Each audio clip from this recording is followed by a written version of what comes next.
buenas tardes. Empezamos a transmitir. Vamos a ver lo que es el origen del Estado mexicano en su parte 3.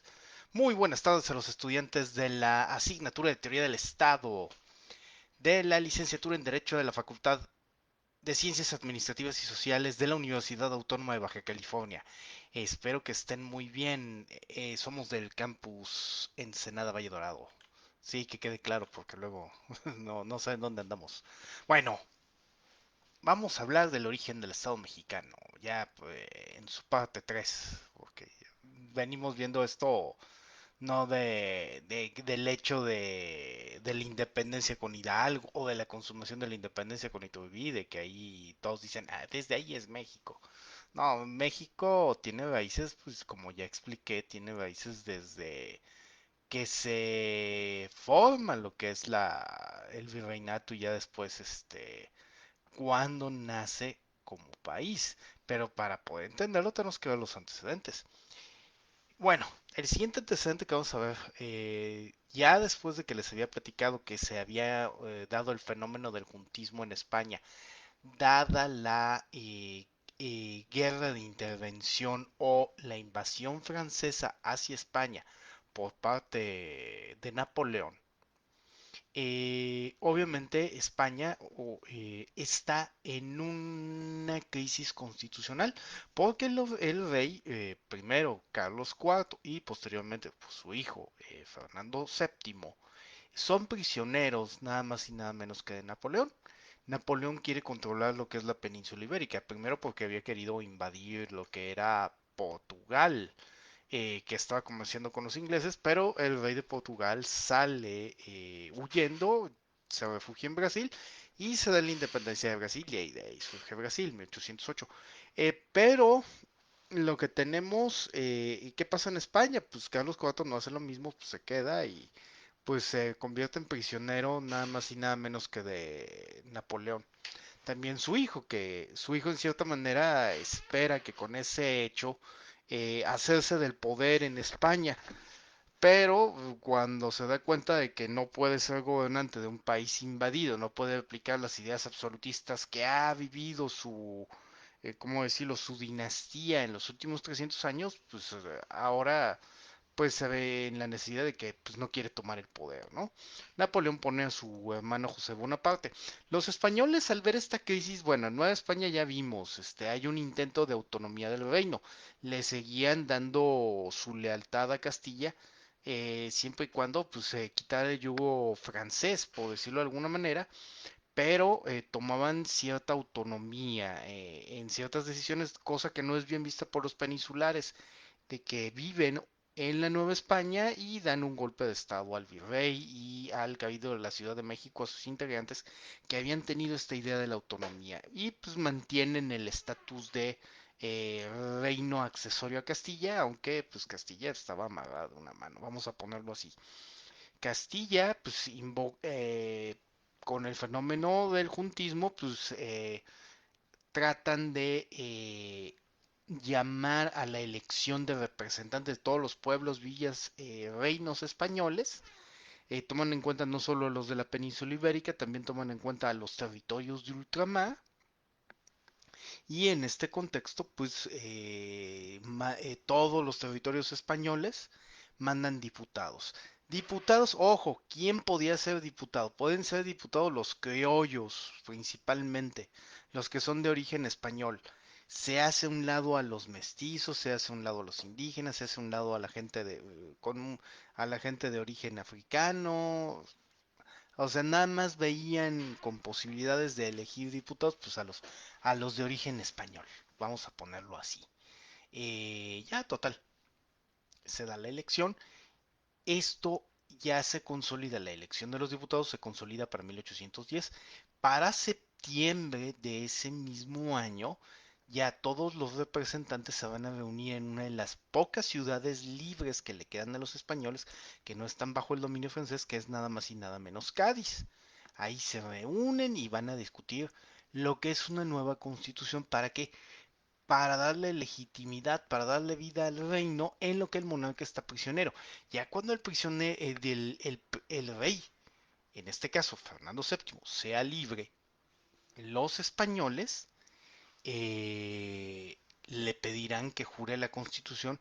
¿Para qué?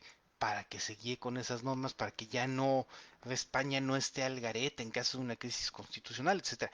Ese es el gran sueño. Unos la ven como una constitución liberal, otros la ven como una constitución que se apega a las tres R's. ¿Cuáles son las tres R's? R's. Rey, reino, religión. El rey como figura máxima, como el padre de toda España, si ustedes quieren, que los va a cuidar, va a velar por sus intereses, etcétera. Y el reino integrado por los pueblos y villas españoles, por el territorio, y la religión, pues la católica, la cristiana católica, ¿no? Que es la que le ha dado identidad a España. Hay un libro de Pérez Reverte que se llama El Húsar. Ahí hay, cuando están hablando unos soldados franceses con un español en su casa, ahí les está explicando de qué trata todo esto, ¿no? Pero bueno, ahí para que tengan idea. Y también pueden tener idea de esto pues, en el libro de poema de Mio Sí, ¿no? Que nos explica el pensar de alguien que está luchando por su rey, por su reino y por su religión. Ahí para que tengamos un antecedente, ¿no? Donde podemos ver el fenómeno, no solamente jurídico, sino el fenómeno, este fenómeno de la identidad o de la soberanía en España, cómo lo viven. Bueno,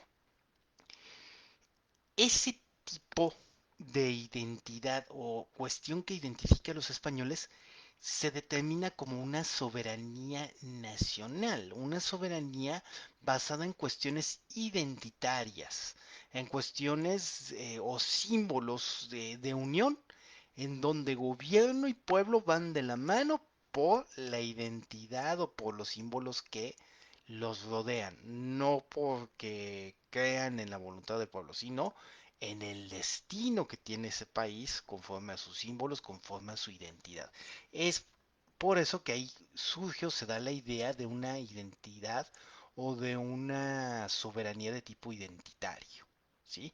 Una soberanía basada en la nación, en la identidad, en esos símbolos que los identifican, ¿ok?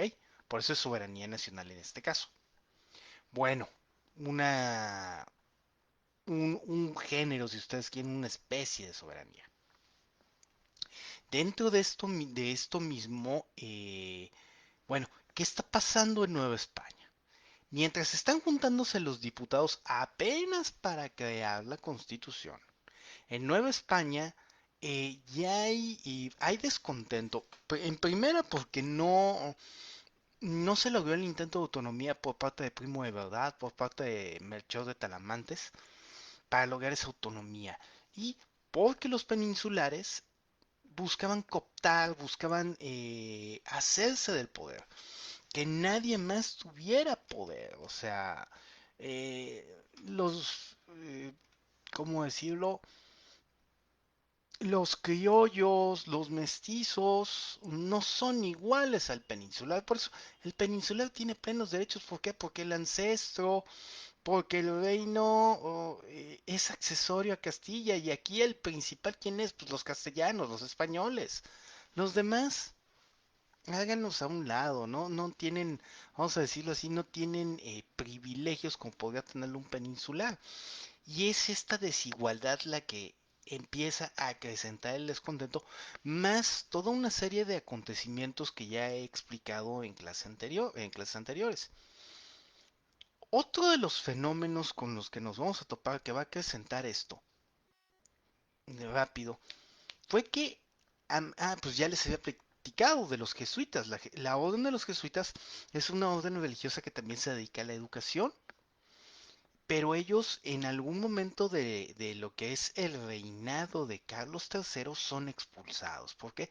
Se les acusa de conspiradores. Los jesuitas que ya habían empezado a divulgar las ideas de la ilustración. Esas ideas, pues, ¿en quiénes van a permear? Van a permear en Miguel Hidalgo. Van a permear, posteriormente Hidalgo se las va a transmitir a la siguiente generación, encabezada por José María Morelos y Pavón. Y de ahí van a surgir una playa de gente que va a creer en esas ideas que poco a poco van a ir haciendo mella en el absolutismo español, obviamente. Bueno, Esas ideas van a llegar de manera indirecta al pueblo. ¿Por qué? A ver, vamos a ver. Después del intento de autonomía por parte de Primo de Verdad de Machado de Talamantes, que es ahogado en sangre por los peninsulares, viene a haber otro intento ahora de conspiración, pero ahora va a ser en la ciudad de Valladolid, hoy Morelia, en Michoacán. Pero el movimiento es descubierto. Entonces, este es un movimiento encabezado por un tal Michelena. Pero pues lo descubren. Dice que a la mera hora nada más no es independencia, que nada que buscan respeto al rey. Bueno, total. Ahí se acaba ese movimiento.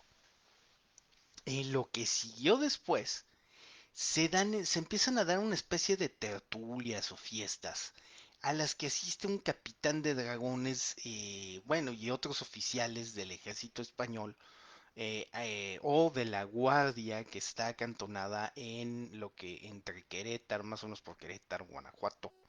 Y pues, de estos jefes militares pues, o oficiales, pues, están nada más y nada menos que Allende, Aldama y Abasolo, ¿no? Va a empezar a asistir un licenciado llamado Ignacio López Rayón, otro militar llamado Jiménez, y así, y pues van a empezar en estas tertulias, algunos en Querétaro, otros en Guanajuato, van a empezar a platicar de la necesidad de la independencia. ¿Por qué?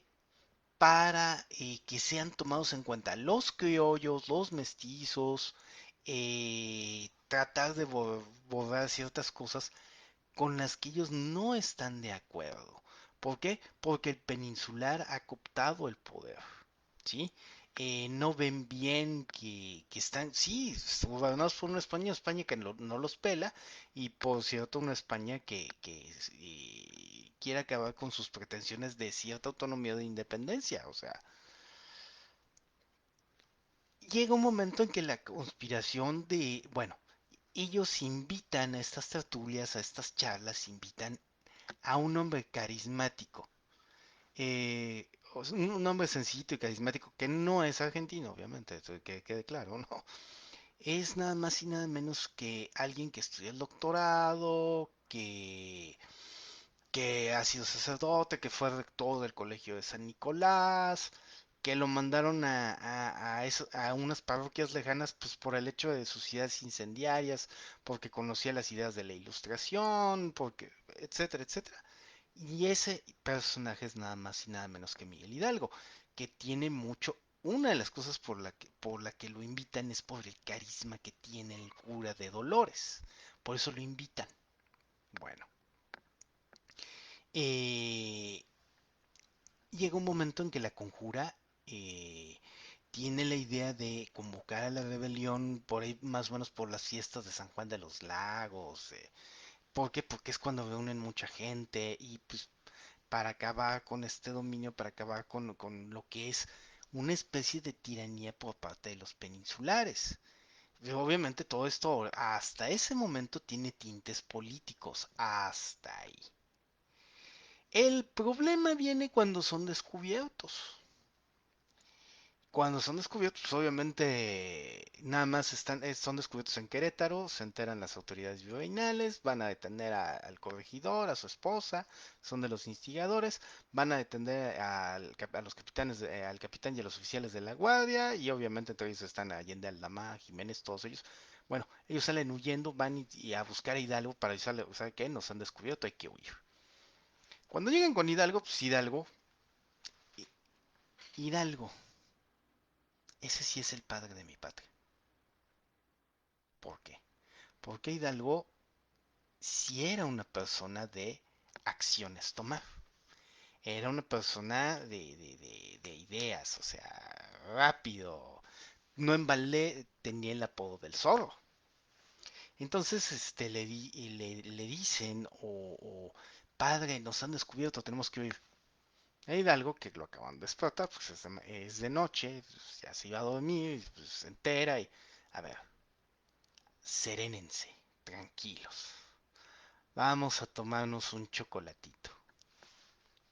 ¿Qué restos del padre de la patria que no se ofuscó, que no hizo aspavientos, que no se que no agarró pánico, dijo, serénense, vamos a tomarnos un chocolatito.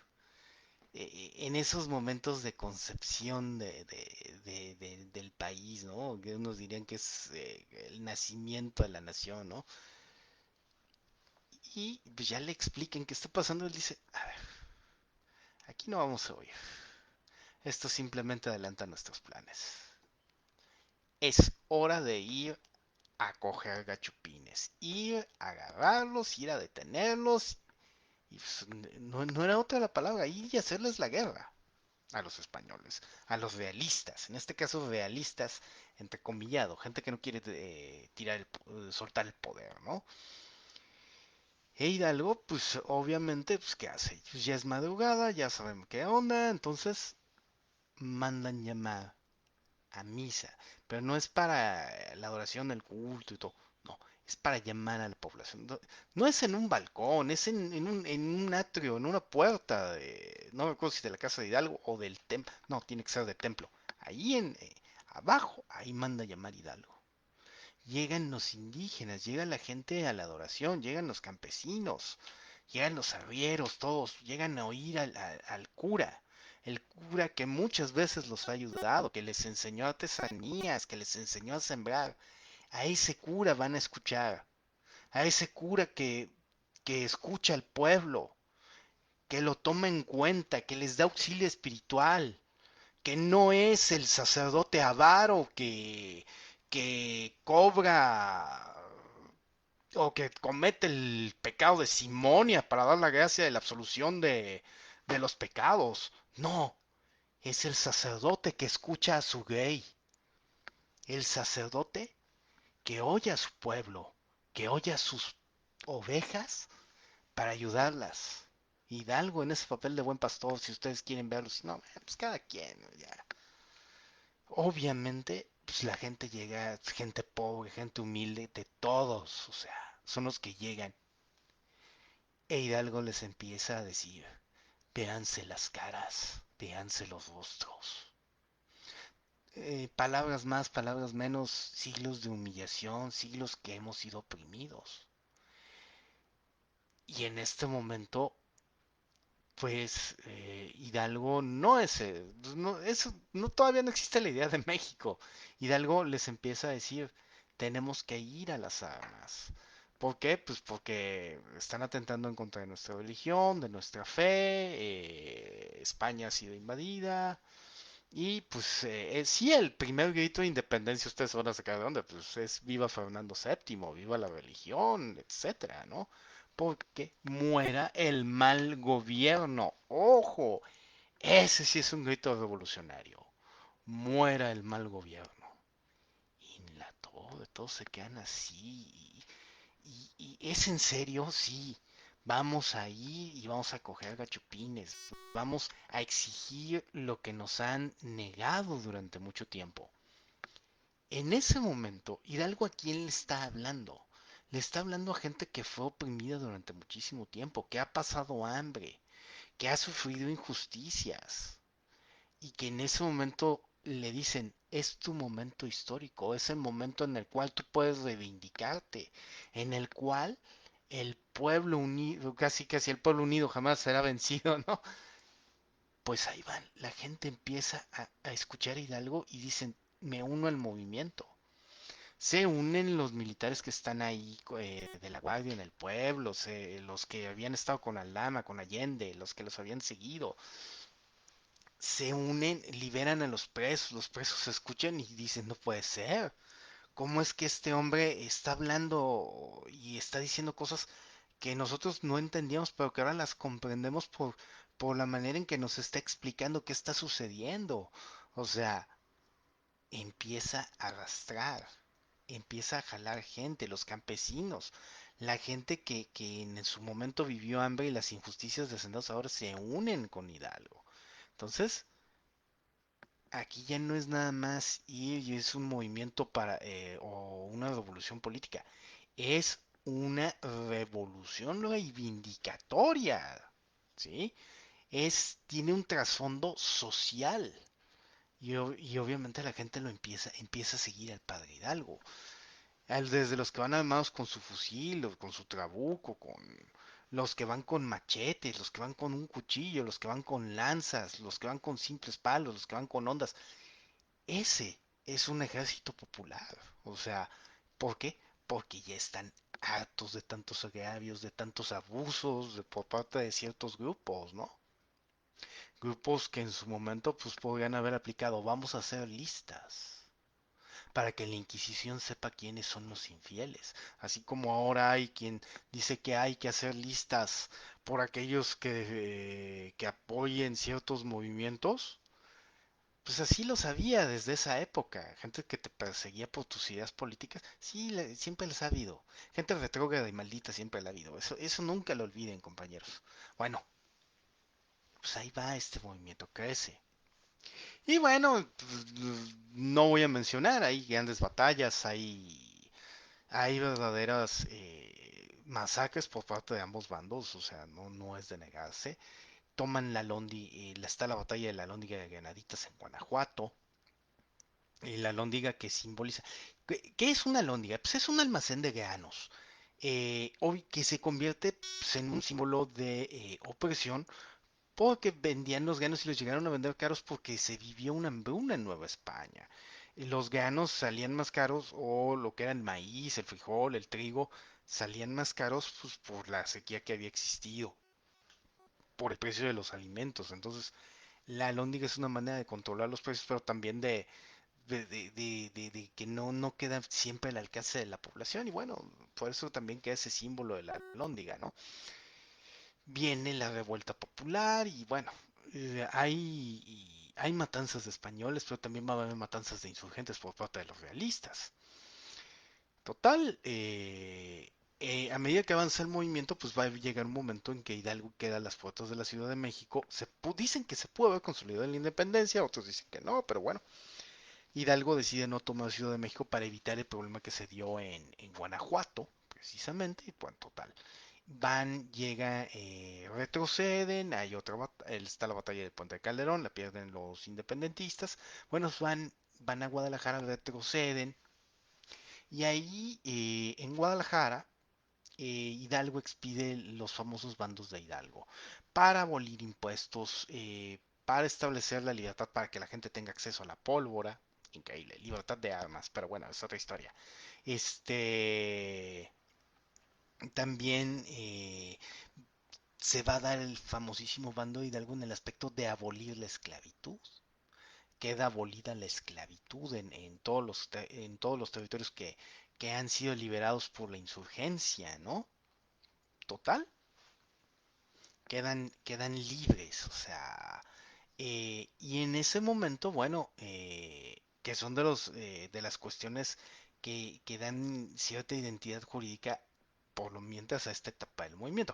Ya después Hidalgo es capturado, junto con Aldama, junto con Jiménez, junto con Allende, y son decapitados, son primero fusilados, luego decapitados, bueno, toda una historia, ¿no? El movimiento que lo continúa otro cura, otro sacerdote, que es nada más y nada menos que José María Morelos y Pavón. Morelos, que había sido discípulo de Hidalgo en el Colegio de San Nicolás. Morelos, que había absorbido, que había aprendido las ideas de la ilustración gracias a Miguel Hidalgo, pero pues las llevó más lejos, no se quedó nada más con eso. Y Morelos llega con Hidalgo ya iniciado el movimiento de independencia. Morelos pues, se quiere incorporar al ejército de Hidalgo, pero como un capellán. Hidalgo obviamente en el conocimiento de quién es Morelos y algo le dicen, no te quiero de capellán en mi ejército. Morelos, pues al principio, pues, ¿cómo que no me quiere? Pues si yo fui su alumno, pues, yo le echaba ganas con usted en la escuelita, pues ¿qué pasó? No, te quiero como general, quiero que vayas al sur y lideres el movimiento en el sur del virreinato, que lleves la antorcha de la libertad por allá. Y la orden de Hidalgo a Morelos es crea el Ejército Libertador del Sur. Pues ahí se va Hidalgo, ahí se va Morelos, ¿no? Se va al sur del virreinato y libera Acapulco, conquista Acapulco, que es la gran aduana por la que llega la nao de China. Después va a llegar o se va a ir para... ¿Dónde lo vamos a encontrar a Hidalgo? Lo vamos a encontrar, digo a Hidalgo, no, a Morelos. Después pues van a hacer el movimiento en todo el sur, van a liberar lo que hoy es el estado de Guerrero, Oaxaca, toda esa franja van a liberarla y van a llamar a un congreso constituyente en Apatzingán, en la zona liberada. Van a llamar diputados de los territorios libres y donde no se pudiera, pues van a nombrar un suplente, ¿no? Para que represente esos territorios que todavía están en manos de los realistas. ¿Qué más van a hacer? Bueno, a este llamado, pues de los sobrevivientes de Hidalgo llegan como Ignacio López Rayón, ¿no? Que también va a ser diputado por ese Congreso de Apatzingán. Tiene sus ideas López Rayón, pero bueno, ahí está con Morelos. Eh, Ahí va a figurar nada más y nada menos que un Andrés Quintana Roo, que se va a convertir en un, primero en un en un gran constituyente de Apatzingán y después va a ser un gran hombre de leyes en el México independiente, don Andrés Quintana Roo. También ahí va a participar, pero como parte del ejército de Morelos, pues un hombre llamado Vicente Guerrero, que va a ayudar a romper el sitio de Cosla, y así puedo mencionar a otros personajes. Ahí se van a empapar de las ideas de este constituyente. ¿Cómo se inauguran los trabajos de este constituyente en Apatzingán? Se inauguran con un discurso de José María Morelos que es llamado Sentimientos de la Nación. Y ahí se establece, ahí se menciona que son principios que se van a establecer también en Apatzingán. La soberanía nacional es esencial y originariamente la, no. La soberanía nacional reside esencial y originariamente en el pueblo. Y es el pueblo el que tiene en todo momento el derecho de elegir su forma de gobierno, sus leyes, sus instituciones. Ahí de qué está hablando Morelos. Morelos no se queda con la idea de soberanía nacional que te venden en Cádiz. Morelos agarra los filósofos de la ilustración, los aplica y dice, esa soberanía tiene que ser de corte popular, tomar en cuenta al pueblo. Ese pueblo que en su momento había sido llamado por Hidalgo al movimiento y que ahora Morelos también lo reivindica y lo hace ver. El rey no es el que tiene la soberanía, tampoco la tiene un constituyente allá en Cádiz, que en 1812 les había dado una constitución. La soberanía la tiene el pueblo y es el pueblo el que decide, no decide el constituyente de Cádiz. Y obvio, y ojo con esto, no es el pueblo que había sido sesgado, que nada más eran los peninsulares y los criollos. Es el pueblo constituido por todos. Eso es lo que te hace ver a Patzingán. Una verdadera constitución popular. Ahora sí, un excelente... Pues, se queda en intento, eso es lo malo.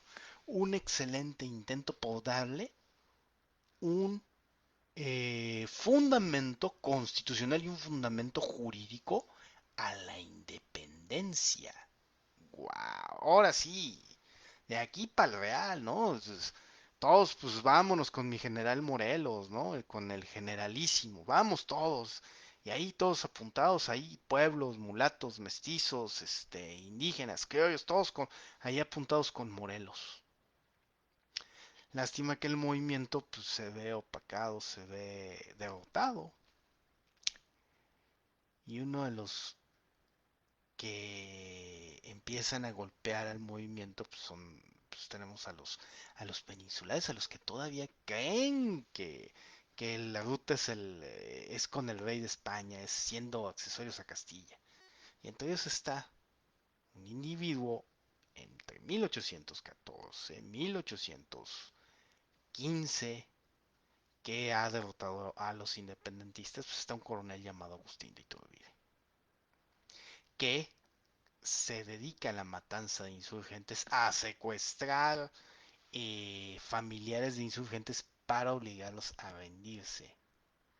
Ojo, son de esos detallitos que no les platican de su majestad el emperador, ¿verdad? Pero bueno, pues cómo, ¿no? Pues, si él nos dio identidad, sí, en parte sí, pero bueno, ahorita vamos a seguir platicando de eso. El movimiento también, Apatzingán es un gran proyecto, propone ojo, se olvida de la monarquía constitucional, como se había mencionado en Cádiz, y se propone una república centralista. Eso es lo que se propone, la división de poderes, ejecutivo, legislativo, judicial. Y el otro gran aporte de Apatzingán, de la constitución de Apatzingán, del decreto constitucional de la América Mexicana o de la América de la Náhuac. La gran propuesta es un capítulo de derechos del hombre y del ciudadano. ¡Wow! Nadie lo había propuesto. Son los de primera generación, son los derechos, si ustedes quieren, de los primeros, de los derechos humanos de primera generación. Se habla de lo que viene siendo un antecedente de la autodeterminación de los pueblos en la Constitución de Apatzingán, del debido proceso, de la libertad personal. Se va a quedar abolida la esclavitud. Apatzingán habla de la abolición de la esclavitud. Cádiz no hablaba de la abolición de la esclavitud. ¿Qué derechos humanos tocaba Cádiz o derechos del hombre? Pues hablaba de la libertad de imprenta, la libertad de pensamiento, pero hasta ahí, ¿eh? O sea, no. En cambio, Apatzingán sí establece la libertad personal, establece la abolición de la esclavitud, el debido proceso, la libertad de tránsito, que un hombre, la igualdad, que un hombre no sea distinguido de otro, sino por lo que viene siendo las virtudes y otras cuestiones, cosas de las que se había olvidado Cádiz, ¿sí? Eso se había logrado en Apatzingán. Único detallito de Apatzingán, sí, me habla de derechos del hombre, pero no me dice cómo defenderlos, ¿no? Pues están en el espíritu de que las autoridades que queden erigidas tras la consumación del movimiento de independencia respetarán los derechos del hombre porque nunca habían sido respetados, ¿no? Bueno, pero hay algo, o sea, está ese espíritu de libertad, de respeto a los derechos del hombre, que era como se les veía en aquel momento. No nos rasgamos las vestiduras y queramos les dar nombre de lo que no tenían en ese momento. Pero bueno. Bueno, el movimiento con Morelos pues, a veces es cooptado, a punto de ser derrotado, extinguido, casi extinguido. Morelos es fusilado, es disuelto el Congreso de Apatzingán, el gobierno de Apatzingán es disuelto, y pues quedan reductos de la insurgencia. Guerrero se refugia en las montañas del sur, en lo que hoy es el estado de Guerrero, ¿no? Eh, ¿Quién más? Guadalupe Victoria se va y se refugia ahí en la selva veracruzana, entre otros, ¿no? Y pues otros se acogen a un indulto real y pues bueno. Llegan otros individuos con las ideas de Cádiz, entre ellos llega un tal Francisco Javier Mina y dice, yo ayudo a la independencia de México, a la independencia de la Nueva España. Vamos a aplicar la Constitución de Cádiz, porque allá en España, ¿qué creen que había hecho Fernando VII? Había abolido la Constitución de Cádiz, no la quería aplicar. Quería seguir gobernando con las ideas absolutistas de su familia, de los Borbones, o sea. Si hay que ser un déspota ilustrado como lo había sido el papá y el abuelo, pero pues no se le iba a hacer. Total, esa parte, y un Francisco Javier Mina que es apoyado y también con al que había sido reclutado por nada más y nada menos que por un sacerdote, otro, ahora un monje, llamado Fray Servando Teresa de Mier. También con ideas revolucionarias y que buscaba la independencia de México, ¿no? De lo que ya no querían que fuera Nueva España. Total, también son capturados, ahí de eso se los van a enseñar en Historia del Derecho Mexicano. Y bueno, llega un momento en que pues, ya la guerra ha avanzado mucho, han sido muchas matanzas, ya quieren que acabe. Pero en España, ¿qué sucede? Ahora sí, hay una guerra civil, después de que Fernando VII había regresado al poder, habían derrotado a los franceses, hay una guerra civil en España, pero ahora ¿por qué? Porque su majestad el rey, Fernando VII, no quería aplicar a Cádiz y lo convencen tras la guerra civil de que tiene que aplicar a Cádiz para gobernar. Y se aplica la Constitución de Cádiz, pero la Constitución de Cádiz, entre las pocas cosas buenas que establece, es la igualdad entre todos los súbditos españoles. ¿Y quiénes son esos súbditos españoles? Principalmente mestizos, criollos y españoles. Y eso pues, es muy liberal para ciertos grupos, demasiado liberal, pues no es, otros pues lo ven como moderado, ¿no? Pero para esos grupos que no quieren ver la aplicación de Cádiz porque también les resta poder, pues ¿qué les dicen? ¿Qué nos conviene? Pues vamos a independizarnos de España. Y toda esa bola de hipócritas, toda esa bola de gentes que no quiso dejar el poder para no dejar el poder, pues ahora sí se independiza. Y para lograr su cometido, reclutan otra vez nada más y nada menos que ahora a Agustín de Iturbide, pero para que vaya y acabe con los resquicios de independentistas, de aquellos que buscaban la igualdad, de aquellos que buscaban la libertad, de aquellos. Pero Iturbide ya en cierta manera pues ya está asqueado, ya está harto de la guerra y empieza a tener correspondencia con Vicente Guerrero. Dice Iturbide, pues vamos a consolidar esto, pero ya de una manera más tranquila, más pacífica, de las cosas que ahí se ven con Iturbide. Y ahí es cuando al intercambiar correspondencia se ponen de acuerdo Iturbide y Guerrero para dar un movimiento para poner fin a la independencia. Y Guerrero ve la oportunidad, sí, ya vamos a ser independientes, ya no vamos a estar lidiando con los españoles, ya nada más vamos a estar lidiando con la gente de aquí, de lo que es Nueva España y lo que se convertirá en México. Ya van a ser broncas entre nosotros, ya no va a haber el tercer disco que son los españoles, ¿no? Entonces, órale. Y se hace el plan de Iguala. Con el plan de Iguala, pues se establecen las bases de lo que son las tres garantías: independencia, religión, unión, libertad, etcétera, etcétera. Eh, y obviamente buscan ya la independencia. Eh, Se van a entrevistar con el enviado de Nueva España, el que supuestamente es el último gobernante de la Nueva España, que es Juan de O'Donoghue. Juan de O'Donoghue, pues, cuando llega y ya le describen cuál es la situación, pues ya dobla las manos y dice, bueno, me toca a mí reconocer la independencia y bueno, se dan lo que son los tratados de Córdoba y el ejército, en donde está Vicente Guerrero, la gente que había estado con él y los realistas que estaban con Iturbide, pues al derrotar a los realistas que todavía le eran leales a la corona, pues ya logran consumar la independencia y esto se logra con la entrada de lo que es llamado el ejército trigarante a la Ciudad de México. Al día siguiente, esto es el 27 de septiembre de 1821, lo que acabamos de celebrar este año, 200 años de la consumación de la independencia. Y se va a establecer ya el acta, al día siguiente, el 28 de septiembre, el acta de independencia del Imperio Mexicano. Ya es el Imperio Mexicano. Eh, sí, se da la independencia, lo ven como imperio, pero ahí, ¿qué purula en el aire? Purula un republicanismo muy fuerte. Un republicanismo que viene de Morelos, un republicanismo que trae también Fray Servando Teresa de Mier, ¿sí?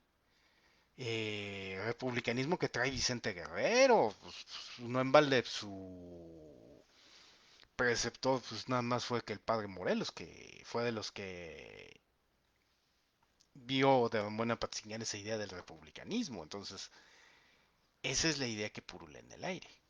Pero por mientras es un imperio. Y al primero que le ofrecen la corona es al mismo Fernando VII. Y se establecen los tratados de Córdoba, se establece en el acta del imperio, todos los documentos. Se establece, bueno, si no la quiere Fernando VII, que venga un familiar de él y tome la corona mexicana. Un príncipe europeo que sea pariente del que él designe. Ninguno va a querer la corona mexicana, pues es una corona envenenada, pues es pelearse con la familia. Entonces, pues si no la quiere ningún príncipe, entonces ¿a quién se la? Bueno, había una junta de notables que andaba estudiando el asunto y entre esos vaivenes, una noche, un ejército, digo, un sargento del ejército mexicano, ya en ese momento ejército mexicano, ejército imperial, que había estado a las órdenes de Iturbide, borracho, empieza a instigar y empieza a echar vivas a Agustín Iturbide. Se hace una marea de gente que dice, no, pues no es mala idea. Si Iturbide no, apaciguó las cosas, se entrevistó con Guerrero y todos queremos a Guerrero y a todos los demás, pues bueno, sí, Agustín de Iturbide, emperador y por aclamación popular en la Ciudad de México, eso es lo interesante, se nombró a Agustín de Iturbide emperador. La Junta de Notables pues le dio la corona y bueno, ahí. Pero pues, los vaivenes de la historia, muchos no estuvieron de acuerdo, ¿por qué? Pues de qué se trataba, pues, para qué juntas un congreso constituyente. Luego Iturbide lo disuelve porque el congreso no se pone de acuerdo, unos quieren el republicanismo, otros quieren la monarquía. Iturbide, bueno, pues no se ponen de acuerdo, lo disuelve. Y total, se viene una rebelión en la que va a encabezar esta rebelión nada más y nada menos que Antonio López de Santana, en el denominado Plan de Casamata. El Plan de Casamata que va a ser firmado por también por Vicente Guerrero y otros personajes, también Guadalupe Victoria y otros. Y Iturbide tiene que abdicar y salir de México. Sale desterrado. Y ahí ya se dan los primeros pasos hacia la República Mexicana. Entre el, más o menos, pues estamos hablando del año 1823. Y ahí lo voy a dejar. La siguiente clase vamos a hablar de la Constitución de 1824 y de ahí pues, en adelante. Soy su profesor Francisco Felipe de Jesús Pérez Alejandro. Espero que la clase les haya gustado. Dejen sus comentarios, dejen sus dudas, ustedes, mensajes por inbox. Nos estamos viendo. Cuídense mucho, que tengan muy bonita tarde, noche. Hasta luego.